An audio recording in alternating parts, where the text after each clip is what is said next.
Hello everyone. महाबळेश्वरच्या ट्रिपमध्ये आम्ही प्रतापगड किल्ल्याला भेट दिली होती. अतिशय सुंदर असा प्रतापगड किल्ला पाहिल्यानंतर तेथूनच काही अंतरावर एक मानवनिर्मित शिवकालीन खेडेगाव तयार करण्यात आलेलं आहे. या खेडेगावात जाण्यासाठी तुम्हाला साधारण 200 रुपये पर पर्सन अशी फी द्यावी लागेल. तुम्ही नक्की एकदा भेट द्या. याच खेडेगावातील हा एक असा सुंदरसा वाडा. या वाड्यामध्ये एक स्वयंपाकगृह तयार करण्यात आलेले आहे. आतमध्ये 3 खुरांच्या 2 चुली, वेगवेगळ्या प्रकारची भांडी जसे की ताटं, तांबे, कळशी, हंडे खूप सुंदर पद्धतीने मांडलेले आहेत. स्वयंपाकगृहातून बाहेर आल्यावर बाहेरच्या भिंतीवर प्रकाशासाठीचे दिवे ठेवण्यात आलेले आहे आणि त्याच्याही पुढे घरात लागणाऱ्या वस्तू जसे की सूप, वेगवेगळ्या प्रकारचे अडकित्ते लावण्यात आलेले आहे. ओटीवर एक सुंदर कुटुंब विडा पान सुपारी खाण्यात खूप मग्न दाखवलेले आहे.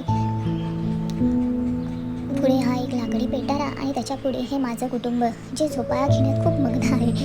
वाड्याच्या मध्यभागी एक तुळशी वृंदावनही आहे. त्याची पूजा करताना घरातील एक सुंदर स्त्री दाखवलेली खूप सुंदर आहे. सर्व तुम्ही एकदा नक्की भेट द्या.